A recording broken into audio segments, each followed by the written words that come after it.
Lesson number 6 for Wednesday, February 8th. From Deceiver to Prince.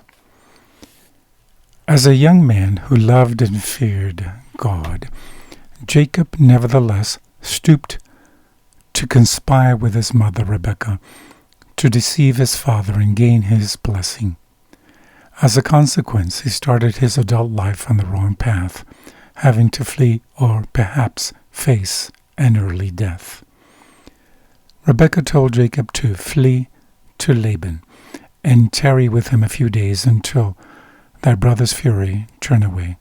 Then I will send and fetch thee. Genesis 27:43-45. Jacob was actually gone for 20 years, and he never saw his mother's face again.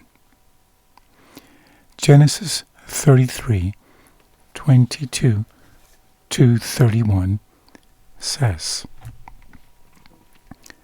And he rose up that night and took his 2 wives and his 2 women servants and his 11 sons and passed over the ford Jabbok. And he took them and sent them over the brook and sent over that he had.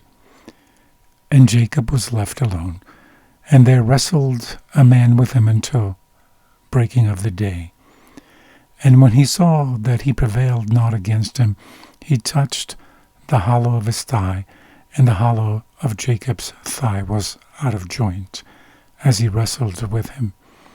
And he said, Let me go, for the day breaks. And he said, I will not let you go except you bless me. And he said to him, What is your name? And he said, Jacob.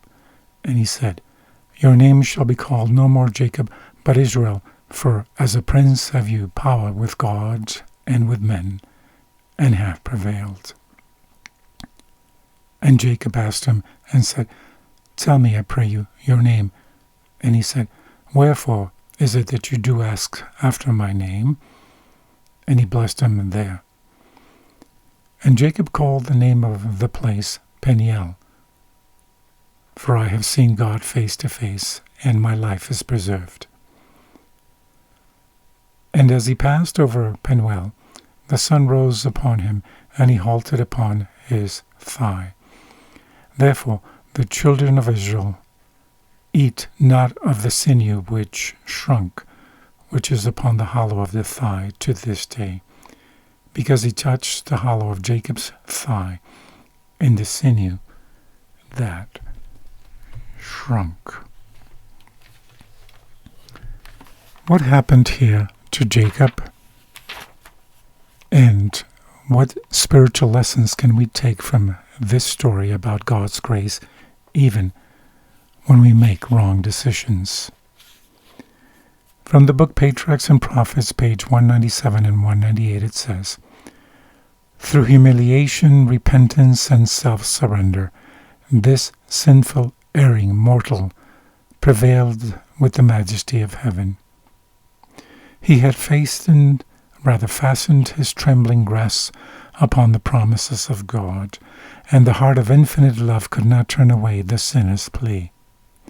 The error that had led to Jacob's sin in obtaining the birthright by fraud was now clearly set before him.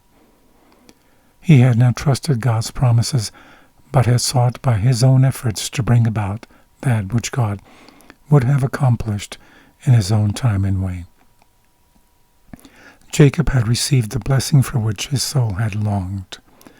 His sin as a supplanter and deceiver had been pardoned. Genesis 49:29-33 says, And he changed and charged them and said to them, I am to be gathered to my people. Bury me with my fathers in the cave that is in the field of Ephron the Hittite, in the cave that is in the field of Machpelah, which is before Mamre in the land of Canaan, which Abraham bought with the field of Ephron the Hittite for a possession of a burying place. There they buried Abraham and Sarah his wife. There they buried Isaac and Rebekah his wife. And there I buried Leah. The purchase of the field and of the cave that is therein was from the children of Heth. And when Jacob had made an end of commanding his sons, he gathered up his feet into the bed, and yielded up the ghost, and was gathered to his people. Though Jacob no longer had any holdings in Canaan, what instructions did he give his sons regarding his burial? Who else is buried in that cave? Why do you think Jacob made this request? The Bible informs us that all three of the patriarchs and their wives are buried in the same cave. Jacob's trust in God was strong, and he considered himself a stranger and pilgrim on the earth. See Hebrews 11:13. Despite mistakes, he left home with nothing, but came back to Canaan as a healthy man in wealth. Despite our mistakes, God can still bless us. How much better, however, to avoid the mistakes to begin with. What choices are you now facing, and how can you avoid making the wrong ones?